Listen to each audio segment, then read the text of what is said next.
Fin ಫ್ಯಾಕ್ಟ್ಸ್ಗೆ ತಮಗೆಲ್ಲರಿಗೂ ಸ್ವಾಗತ. ಸೋಮವಾರ ಯಾವ ರೀತಿಯಾಗಿತ್ತು ಮಾರ್ಕೆಟು, ಅದೇ ರೀತಿಯಾಗಿ ನಾಳೆ ನಿಫ್ಟಿ ಎಕ್ಸ್ಪೈರಿ ಯಾವ ರೀತಿಯಾಗಿರ್ತಾ ಹೋಗ್ಬೋದು ಅಂತ ನೋಡ್ತಾ ಹೋಗೋಣ. ದೊಡ್ಡ ದೊಡ್ಡ ಬ್ಯಾಂಕ್ಗಳ ರಿಸಲ್ಟ್ಸ್ ಬರುತ್ತಿದೆ ಅಂತ ನಾನು ಶನಿವಾರ ವಿಡಿಯೋ ಮಾಡಿದ್ದೆ. ಶುಕ್ರವಾರದ ಫಿನ್ ಫ್ಯಾಕ್ಟ್ಸು ಶನಿವಾರ ಬಂದಿತ್ತು. ICICI bank, HDFC bank, Axis bank, Kotak bank ಎಲ್ಲ ದೊಡ್ಡ ದೊಡ್ಡ ಬ್ಯಾಂಕ್ಗಳ ರಿಸಲ್ಟ್ಸ್ ಬಂದಿತ್ತು.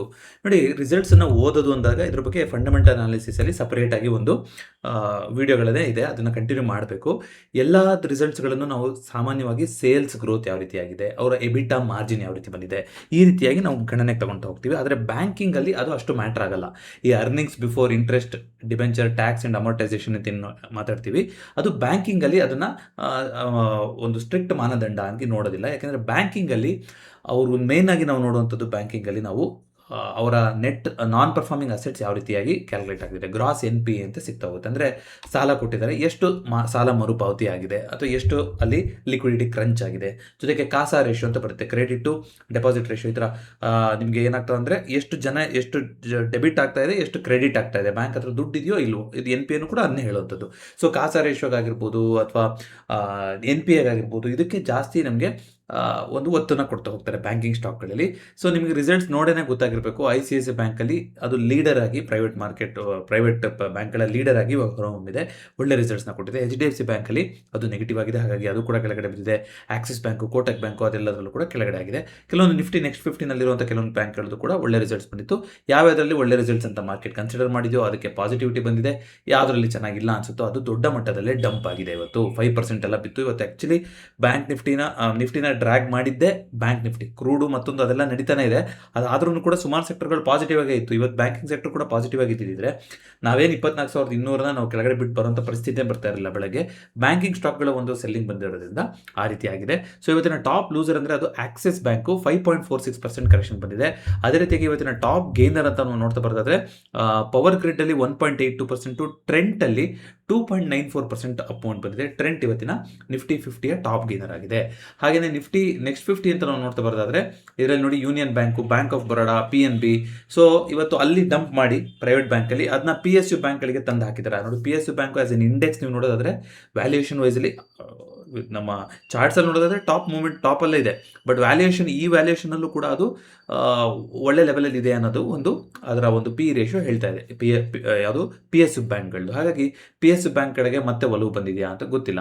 ಇವತ್ತು ಪಂಜಾಬ್ ನ್ಯಾಷನಲ್ ಬ್ಯಾಂಕಲ್ಲಿ ದೊಡ್ಡ ಬೈಯಿಂಗ್ ಆಗಿದೆ. ಇದು ನಿಜವಾಗ್ಲೂ ಆಗಿರುತ್ತೋ ಇಲ್ವೋ ಅನ್ನೋದು ಹೇಗೆ ಗೊತ್ತಾಗ್ತಾ ಹೋಗುತ್ತೆ?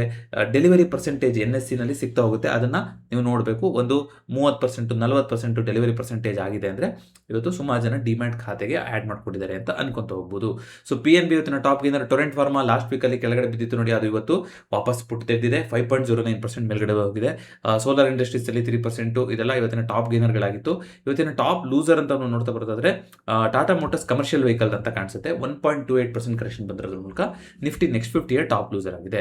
ಸೊ ನಿಫ್ಟಿ ಏನು ಮಾಡಿದೆ, ಆ ಒಂದು ಸರ್ಪ್ರೈಸ್ ಝೋನ್ನ ಇನ್ನೂ ಕೂಡ ಬಿಟ್ಕೊಟ್ಟಿಲ್ಲ. ಅಂದರೆ ಇವತ್ತು ಮಾಡಿದಷ್ಟು ಇಂಟರ್ನಲ್ ಕ್ಯಾಂಡಲ್ಲೇ. ಸೊ ಯಾವತ್ತು ಶುಕ್ರವಾರ ದಿವಸ ನಮಗೆ ಒಳ್ಳೆ ರೀತಿಯಂತ ಕ್ಯಾಂಡಲ್ ಕ್ಲೋಸಿಂಗ್ ಬಂದಿತ್ತು. ಫಾರ್ ದ ಫಸ್ಟ್ ಟೈಮ್ ಈ ರೇಂಜ್ ಮೇಲ್ಗಡೆನೂ ಕೂಡ ಕ್ಲೋಸ್ ಮಾಡಿದ್ವಿ. ಓಕೆ, ಇವತ್ತು ಕನ್ಫರ್ಮೇಷನ್ ಕೊಡುತ್ತೆ ಅಂದರೆ ಏನು ಮಾಡಿದೆ, ಮತ್ತೆ ಆ ರೇಂಜ್ ಒಳಗಡೆ ಬಂದು ಇಲ್ಲ, ನೀವು ಇನ್ನೂ ಕನ್ಫರ್ಮ್ ಅಂತ ತಗೊಳಂಗಿಲ್ಲ ಅಂತ ಹೇಳ್ತಾ ಇದೆ. ನೋಡಿ ಎಷ್ಟು ನೀಟಾಗಿ ಆಟ ಆಡಿಸ್ತಾ ಇದೆ ಅನ್ನೋದು ಗೊತ್ತಾಗ್ತಾ ಇದೆ ಇಲ್ಲಿ ನಿಫ್ಟಿ. ಸೊ 2 ವಾರಗಳಿಗಿಂತಲೂ ಜಾಸ್ತಿ ಆಯಿತು. ಐ ಥಿಂಕ್ ಇದೇ ಝೋನಲ್ಲಿ ಇದೀವಿ ನಾವು. ಯಾವಾಗಿಂದ ಇದ್ದೀವಿ?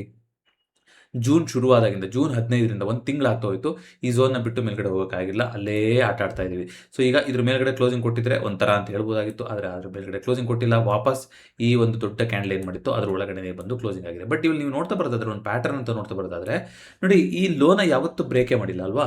ನೋಡಿ, ಇಲ್ಲೊಂದು ಲೋ ಮಾಡಿತ್ತು, ಅವತ್ತಿನ ಲೋನ ಲೋ ಮಾಡಿದ ಅಂತಂದ್ರೂ ಪ್ರತಿದಿನ ಒಂದು ಹೊಸ ಹೈಗಳನ್ನೇ ಮಾಡ್ಕೊಂಡು ಮೇಲ್ಗಡೆ ಹೋಗಿದೆ ಹೊರತು ಮಾರ್ಕೆಟು ಹೊಸ ಲೋಗಳನ್ನು ಮಾಡೋಕ್ಕೆ ಆಗಿಲ್ಲ. ಇದು ನಮಗೆ ರೆಫರೆನ್ಸ್ ಆಗಿ ಉಳ್ಕೋಬೇಕು. ಯಾವತ್ತು ಈ ರೆಫರೆನ್ಸ್ ಚಾನಲ್ ಏನಿದೆ ಇದನ್ನು ಬ್ರೇಕ್ ಆಗುತ್ತೋ ಆವಾಗ ನೀವು ಓಕೆ, ಮಾರ್ಕೆಟ್ ನೆಗೆಟಿವ್ ಆಗಿ ಹೋಗ್ತಾ ಇದೆ ಅಂತ ಅನ್ಕೋಬಹುದು. ಅಫ್ಕೋರ್ಸ್ 24,086 ಇಂದ 24,000 ಅದೊಂದು ಸಪೋರ್ಟ್ ಝೋನ್ ಕೂಡ. ಸೊ ಅಲ್ಲಿನ ಬ್ರೇಕ್ ಬರ್ತಾ ಇದೆ ಅಂತಂದ್ರೆ ನಾವು ಆ ರೀತಿ ಅನ್ಕೋಬಹುದು. ಇಲ್ಲ, ಇದು ವರ್ಟೆಕ್ಸ್ ಹತ್ರ ಬಂದು ಬ್ರೇಕ್ಔಟ್ ಆಗಬೇಕು ಅಂದ್ರೆ ಇಲ್ಲಿ ಆಗಬೇಕು ಅಂದ್ರೆ ಈ ಬರೋ ಮುಂದಿನ ವಾರ ಅಷ್ಟೊಳಗಡೆ ಆಗಬೇಕು. ನೋಡೋಣ ಏನಾಗ್ತಾ ಹೋಗುತ್ತೆ ಅಂತ. ನಾಳೆ ಎಕ್ಸ್ಪೈರಿ ಆಗದಲ್ಲೇ ಇರ್ಬೋದು, ನೋಡೋಣ ಏನು ಹೇಳ್ತಾ ಇದೆ ಅಂತ. ಬಟ್ ಗೊತ್ತಾಗ್ತಾ ಇದೆ ಅನ್ಸುತ್ತೆ ಪ್ಯಾಟರ್ನು. ಸೊ ಹೊಸ ಕೆಳಗಡೆ ಲೋ ಆಗ್ತಾ ಇಲ್ಲ, ದಿನ ಮೇಲ್ಗಡೆ ಮಾಡ್ಕೊಂಡು ಹೋಗ್ತಾ ಇದೆ. ಸೊ ಯಾವತ್ತು ಆ ಲೋ ಕೆಳಗಡೆ ಪ್ಯಾಟರ್ನ್ ಬರುತ್ತೋ ಆವಾಗ ನಾವು ಈ ಕಡೆ ಹೋಗ್ತಾ ಇದೆ ಮಾರ್ಕೆಟ್ ಡೈರೆಕ್ಷನ್ ಅನ್ಕೋದು. ಯಾಕಂದರೆ ಇನ್ನೂ ಕೂಡ ದೊಡ್ಡ ಸೆಲ್ಲಿಂಗ್ ಬಂದು ಅದನ್ನು ನಾವು ನಿಧಾನಕ್ಕೆ ಹತ್ಕೊಂಡು ಹೋಗೋಕೆ ಆಗ್ತಾ ಇದೆ ಹೊರತು ಅದನ್ನ ಬಿಟ್ಟು ಮೇಲ್ಗಡೆ ಹೋಗೋಕೆ ಆಗಿಲ್ಲ. ನಿನ್ನೆ ಶುಕ್ರವಾರ ದಿನ ಕನ್ಫರ್ಮೇಷನ್ ಕೊಟ್ಟಿದ್ದಾದರೂ ಕೂಡ ಇವತ್ತು ಅದಕ್ಕೆ ಬಂದಿಲ್ಲ. ಶುಕ್ರವಾರ ಕ್ಲೋಸಿಂಗ್ ಆಗಿದ್ದು, ಇವತ್ತು ಕನ್ಫರ್ಮೇಷನ್ ಕ್ಯಾಂಡಲ್ ಬಂದಿಲ್ಲ. ಸೊ ಇವತ್ತು ಅದೇ ಝೋನಲ್ಲಿ ಮುಗಿಸಿದ್ದಾರೆ. ಸೊ ನಾಳೆಗೆ ಇವಾಗ ಇಮಿಡಿಯೇಟ್ ಸಪೋರ್ಟ್ ರೆಸಿಸ್ಟೆನ್ಸ್ಗಳಲ್ಲಿ ಇದೇನೆ 24,040, 24,000 ಏನಿದೆ ಶುಕ್ರವಾರ ಅದು ಹೋದವಾರ ಎಲ್ಲ ಮಾಡಿದಂಥ ಲೋಗಳೇನಿದೆಯಲ್ಲ, ಇದೇ ಈಗ ಒಂದು ಸಪೋರ್ಟ್ ಝೋನ್ ಆಗುತ್ತೆ. ಅಂದರೆ 24,000 ಒಂದು ಸಪೋರ್ಟ್ ಆಗಬೇಕು ಮಾರ್ಕೆಟಿಗೆ. ಸೊ ನಿನ್ನೆ ಏನು ಹೈ ಮಾಡಿತ್ತು ಅಂದರೆ ಶುಕ್ರವಾರ ದಿನ 24,350, ಅದು ಇವಾಗ ರೆಸಿಸ್ಟೆನ್ಸ್ ಆಗಬೇಕು. ಈ ಝೋನಲ್ಲೇ ಇದೆ. ನೋಡೋಣ ಈ ಝೋನ್ನ ಬಿಟ್ಟು ನಾಳೆ ಹೋಗೋಕೆ ಆಗುತ್ತಾ, ಏನು ಹೇಳುತ್ತೆ ಓ ಅನ್ನೋದನ್ನ ನೋಡ್ಕೊಂಬರೋಣ. ಸೊ ಓ ಡೇಟಾ ನಾವು ನೋಡ್ತಾ ಬರೋದಾದ್ರೆ ಮೊದಲನೇಗೆ ಓ ಡೇಟಾಗೆ ಹೋಗ್ಬಿಡ್ತೀನಿ. ಸೊ ನಾಳೆಗೆ ಸೆಂಟಿಮೆಂಟ್ ನೋಡೋದಾದ್ರೆ ಸ್ಟ್ರಾಂಗ್ ಬೇರಿಶ್ ಕಡೆಗಿದ್ದಾರೆ ಕ್ಲೈಂಟು, ಆದರೆ ಪ್ರೋಗಳು ಸ್ಟ್ರಾಂಗ್ ಬುಲಿಶ್ ಆಗಿದ್ದಾರೆ, ಎಫ್ ಐಗಳು ಮೀಡಿಯಂ ಬುಲಿಶ್ ಆಗಿದ್ದಾರೆ. ಸೊ ಇವತ್ತು F I D A data ನೋಡ್ತಾ ಬರೋದಾದ್ರೆ ಇವತ್ತು ಐ ಥಿಂಕ್ ಮಂತ್ಲಿಲಿ ಇದ್ದೀನಿ, ಡೈಲಿಲಿ ನೋಡೋದಾದ್ರೆ ಇವತ್ತು ಇನ್ನೂ ಅಪ್ಡೇಟ್ ಆಗಿಲ್ಲ, ಅಲ್ಲಿ ಇದರಲ್ಲಿ ನೋಡ್ತಾ ಹೋಗೋಣಂತೆ. ಸೊ ಅದಕ್ಕಿಂತ ಮುಂಚೆ 56 ಕಂಪ್ನಿಗಳು ಡಿಕ್ಲೈನ್ ಕಡೆಗಿತ್ತು, 152 ಕಂಪ್ನಿಗಳು ಪಾಸಿಟಿವ್. ಇವತ್ತೇನಾದರೂ ಬ್ಯಾಂಕಿಂಗ್ ಸೆಕ್ಟರ್ದು ರಿಸಲ್ಟ್ಸ್ ಇರಲಿಲ್ಲ ಅಂತಿದ್ರೆ, ಅಂದರೆ ಅಷ್ಟು ನೆಗೆಟಿವ್ ಆಗಿ ಬಂದಿರಲಿಲ್ಲ ಅಂದರೆ ಇವತ್ತು ಪಾಸಿಟಿವ್ ಆಗಿ ಕ್ಲೋಸಿಂಗ್ ಆಗ್ತಾ ಇದ್ವಿ. ಸೊ ಮಾರ್ಕೆಟ್ ಸೆಂಟಿಮೆಂಟ್ ಪಾಸಿಟಿವ್ ಕಡೆಗೆ ಇದೆ. PSU ಬ್ಯಾಂಕ್ ಇವತ್ತಿನ ಟಾಪ್ ಗೇನರ್ ಆಗಿದೆ. ಹಾಗೆಯೇ ಪ್ರೈವೇಟ್ ಬ್ಯಾಂಕು ಇವತ್ತಿನ ಟಾಪ್ ಲೂಸರ್. ನೋಡಿ ಬ್ಯಾಂಕಲ್ಲೇ ಎರಡು ಭೇದ, ಒಂದು ಟಾಪ್ ಗೇನರ್ ಒಂದು ಟಾಪ್ ಲೂಸರ್ ಇವತ್ತು. ಹಾಗೆಯೇ ನಿಫ್ಟಿ ಅಂತ ನಾವು ನೋಡ್ತಾ ಬರೋದಾದರೆ ಒಂದಿಷ್ಟು ಸಪೋರ್ಟ್ಗಳು ನೋಡಿ ಜೋರಾಗಿ ಬಿಲ್ಡಪ್ ಆಗಿದೆ. 24,200 ಆಗಿರ್ಬೋದು, 150 ಆಗಿರ್ಬೋದು, 100 ಎಲ್ಲೂ ಕೂಡ ಇವತ್ತು ಒಂಚೂರು ಅಳ್ಳಾಡಿಲ್ಲ. ಹಾಗಾಗಿ ನಾಳೆಗೆ 24,000ನ ಉಳಿಸ್ಕೊತೀನಿ ಅಂತ ಹೇಳೋದಕ್ಕೆ ಅದಕ್ಕಿಂತ ಮುಂಚೆ 3 ಜನ ನಿಂತಿದ್ದಾರೆ ಇಲ್ಲಿ ಕಾವಲಿಗೆ, ಆಯಿತಾ. ಆದರೆ ಮೇಲ್ಗಡೆ ನೋಡಿ 24,300, 400 ಇಲ್ಲೆಲ್ಲ ಅಂಥ ದೊಡ್ಡ ರೆಸಿಸ್ಟೆನ್ಸ್ ಇಲ್ಲ, ಅಪ್ ಟು 24,500 ತನಕ. ಹಾಗಾಗಿ ಮಾರ್ಕೆಟ್ ನಾಳೆನೂ ಕೂಡ 24,000 24,500 ಏನಿದೆ ಈ ರೇಂಜನ್ನೇ ಉಳಿಸ್ಕೊಡುವಂಥ ಸಾಧ್ಯತೆಗಳು ಕಾಣಿಸ್ತಾ ಇದೆ as per OI. Dynamic data ರಾತ್ರಿ ಏನಾದರೂ ಆಯಿತು, ಇವ್ರು ಅವ್ರ ಮೇಲೆ ಏನಾದ್ರು ಆಯಿತು, ಆಲ್ರೆಡಿ ಮಲ್ಟಿಪಲ್ ಸ್ಟ್ರೈಕು ಇದೆಲ್ಲ ಕೇಳಿ ಬೇಜಾರಾಗಿ ಹೋಗ್ಬಿಟ್ಟಿದ್ರು ಬಿಡಿ. ಇವರು ಅವ್ರ ಮೇಲೆ ಸ್ಟ್ರೈಕ್ ಮಾಡಿದ್ರಂತೆ, ಅವ್ರು ಇವ್ರ ಮೇಲೆ ಸ್ಟ್ರೈಕ್ ಮಾಡಿದ್ರಂತೆ. ಯಾವ ಸರ್ಕಾರಗಳು ಏನೂ ಮಾಡೋದಿಲ್ಲ, ಆಯಿತಾ. ಈ ಎಲ್ಲ ಪೊಲಿಟಿಕಲ್ ಪಾರ್ಟಿಗಳು ಅದೇ ಅನ್ನೋ ಥರ ಒಂದು ಫೀಲ್ ಬಂದುಬಿಟ್ಟಿದೆ.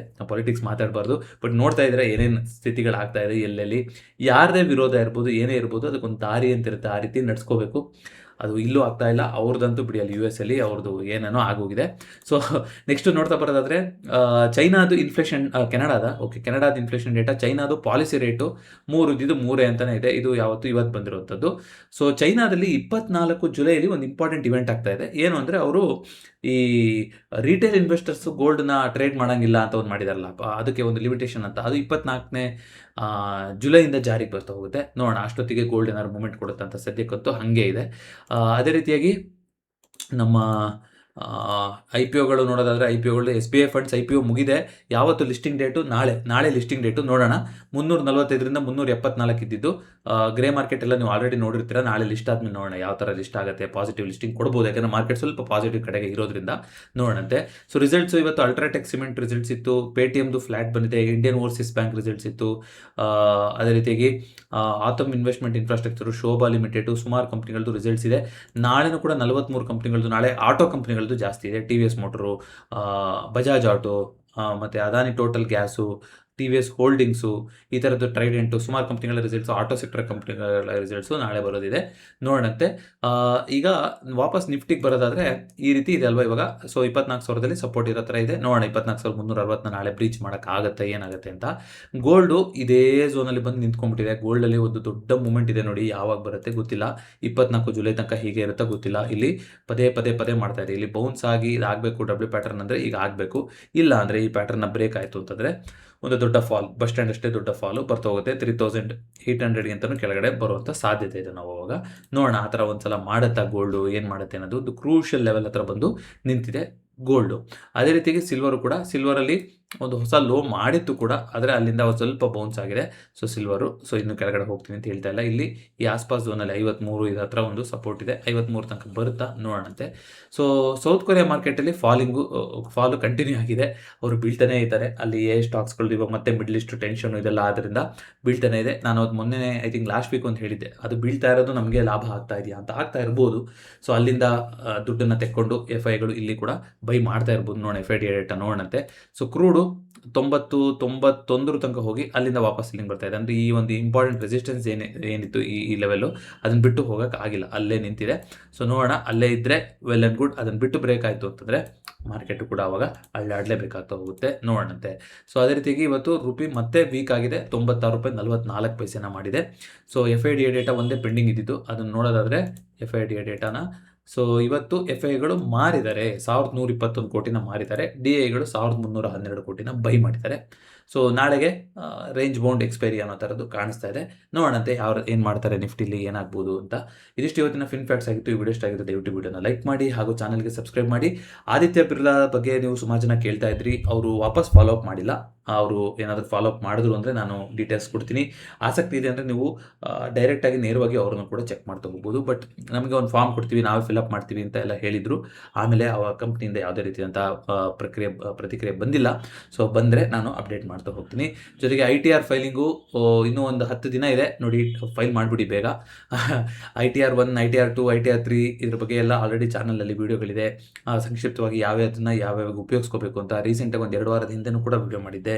ಯಾರಾದರೂ US ಕಂಪ್ನಿಗಳಲ್ಲಿ ಇನ್ವೆಸ್ಟ್ ಮಾಡಿದ್ದೀರಾ ಅಂದರೆ ನಿಮಗೆ ಡಿವಿಡೆಂಡ್ ಬಂದಿದೆ, ಅಲ್ಲಿ ಬೇರೆ US ಅಲ್ಲಿ ಅಕೌಂಟ್ ಇದೆ, ಅದೆಲ್ಲ ಮಾಹಿತಿ ಇರುತ್ತೆ ಅಲ್ಲಿ. ಅದ್ರ ಬಗ್ಗೆ ಬೇಕಾದ್ರೆ ಡೆಡಿಕೇಟೆಡ್ ವಿಡಿಯೋ ಮಾಡ್ತೀನಿ ನಾನು. ITRಲ್ಲಿ ಫಾರಿನ್ ಟ್ಯಾಕ್ಸ್ ಇನ್ಫಾರ್ಮೇಷನ್ ಅಂತ ಒಂದು ಸೆಕ್ಷನ್ ಇದೆ, ಅಲ್ಲಿ ಆಲ್ರೆಡಿ ನಿಮ್ಮದು ಎಲ್ಲ ಮಾಹಿತಿ ಕಾಣಿಸ್ತಾ ಇರುತ್ತೆ. ದಯವಿಟ್ಟು ಡಿಕ್ಲೇರ್ ಮಾಡಿಲ್ಲ ಅಂದ್ರೂ ಕೂಡ ನೀವು ಪ್ರಾಫಿಟ್ ಬುಕ್ ಮಾಡ್ಕೊಂಡಿರಬೇಕು ಅಂತಿಲ್ಲ, ನೀವು ಜಸ್ಟ್ ಹೋಲ್ಡ್ ಮಾಡಿದ್ರು ಕೂಡ ಡಿಕ್ಲೇರ್ ಮಾಡಬೇಕು ಅಂತ ರೂಲ್ಸ್ ಹೇಳ್ತಾ ಹೋಗುತ್ತೆ. ಸ್ಕೆಡ್ಯೂಲ್ FI ಅಂತ ಇದೆ, ಫಾರಿನ್ ಅಸೆಟ್ ಅಂತ, ಸ್ಕೆಡ್ಯೂಲ್ FSI ಅಂತ ಇದೆ, ಜೊತೆಗೆ ಫಾರ್ಮ್ 67 ಅಂತ. ಯಾರಾದರೂ ಅಲ್ಲಿ ಫಾರಿನಲ್ಲಿ ಡಿವಿಡೆಂಡ್ಗೂ ಟ್ಯಾಕ್ಸ್ ಕಟ್ಬಿಟ್ಟು ಇಲ್ಲೂ ನೀವು ಅದಕ್ಕೆ ನೀವು ರೀಫಂಡ್ ತೊಗೊತ ಹೋಗ್ಬೋದು. DTA ಅಂತ ಇರುತ್ತೆ ದೇಶಗಳ ಮಧ್ಯದಲ್ಲಿ, US ಇಂಡಿಯಾಕ್ಕೂ ಇದೆ ಅದು. ಸೊ ಅದರ ಮೇಲೆ ನೀವು ಟ್ಯಾಕ್ಸ್ನ ರೀಫಂಡ್ ತೊಗೋಬೋದು, ಅಲ್ಲೇನು ಕಟ್ಟಿರ್ತಾರೋ ಅದಕ್ಕೆ. ಅದು ಮತ್ತೆ ಇಲ್ಲಿ ಕಟ್ಟೋದು ಬೇಕಾಗಿರೋದಿಲ್ಲ. ಸೊ ಅದ್ರ ಬಗ್ಗೆ ದಯವಿಟ್ಟು ಚೆಕ್ ಮಾಡಿ, ಯಾಕಂದರೆ ಸುಮಾರು ಜನ US ಕಂಪ್ನಿಗಳಲ್ಲಿ ಇವಾಗ ಇನ್ವೆಸ್ಟ್ ಮಾಡ್ತಾ ಇದ್ದಾರೆ ಅನ್ನೋದು ಬರ್ತಾ ಇದೆ ಎಲ್ಲ ಕಡೆಯಿಂದ ಸುದ್ದಿ ಅಲ್ವಾ. ಸೊ ನಿಮಗೆ ಡೆಡಿಕೇಟೆಡ್ ಆಗಿ ಇಂಡ್ ಮನಿಲಾಗಲಿ ವೆಸ್ಟೆಡಲ್ಲಾಗಲಿ ಅದರದ್ದು ರಿಪೋರ್ಟೇ ಬರುತ್ತೆ. ಸ್ಕೆಡ್ಯೂಲ್ FAನಲ್ಲಿ ನೀವೇನು ಫಿಲ್ ಮಾಡಬೇಕು, FSIಲಿ ಏನು ಫಿಲ್ ಮಾಡಬೇಕು, ಜೊತೆಗೆ ಅದನ್ನ USDಯಿಂದ ಇಂಡಿಯನ್ ಟರ್ಮ್ಸ್ಗೆ ಕನ್ವರ್ಟ್ ಮಾಡಿ ಅದು ಟೆಲಿಮೆಟ್ರಿಕ್ ರೇಟಿಂಗ್ ಅಂತ ಒಂದು ಬರುತ್ತೆ, ಅದು SBIಯಿಂದ ಇಶ್ಯೂ ಮಾಡಿರ್ತಾರೆ. ನೀವು ಬೈ ಮಾಡಿದ ದಿನ ಎಕ್ಸ್ಚೇಂಜ್ ರೇಟ್ ಏನಿತ್ತು ಅದನ್ನ ಅಂತ ಮಲ್ಟಿಪ್ಲೈ ಮಾಡ್ಕೋಬೇಕು. ಸ್ವಲ್ಪ ಕಾಂಪ್ಲಿಕೇಟೆಡ್ ಅದು, ಬಟ್ ವೆಸ್ಟೆಡಲ್ಲಿ ಇಂಡ್ ಮನಿನಲ್ಲಿ ಎರಡರಲ್ಲೂ ಕೂಡ ಆ ರಿಪೋರ್ಟ್ ಆಲ್ರೆಡಿ ಬರುತ್ತೆ ಅಂತ ಕೇಳಿದೆ. ಧನ್ ಇತ್ತೀಚೆಗಷ್ಟೇ ಅಲೋ ಮಾಡಿರೋದು. ಸೊ ಯಾರಾದರೂ ಧನ್ನಲ್ಲಿ US ಸ್ಟಾಕ್ಗೆ ಇನ್ವೆಸ್ಟ್ ಮಾಡೋಕ್ಕೆ ಉಪಯೋಗಿಸ್ತಾ ಇದ್ದಾರೆ ಅಂದರೆ ದಯವಿಟ್ಟು ಒಂದ್ಸಲ ಚೆಕ್ಔಟ್ ಮಾಡ್ಕೊಳ್ಳಿ. ಇದಿಷ್ಟು ಇವತ್ತಿನ ಫಿನ್ ಫ್ಯಾಕ್ಟ್ಸ್ ಆಗಿತ್ತು. ಮತ್ತೊಮ್ಮೆ ಭೇಟಿ ಆಗೋಣ. ಎಲ್ಲರಿಗೂ ನಮಸ್ಕಾರ.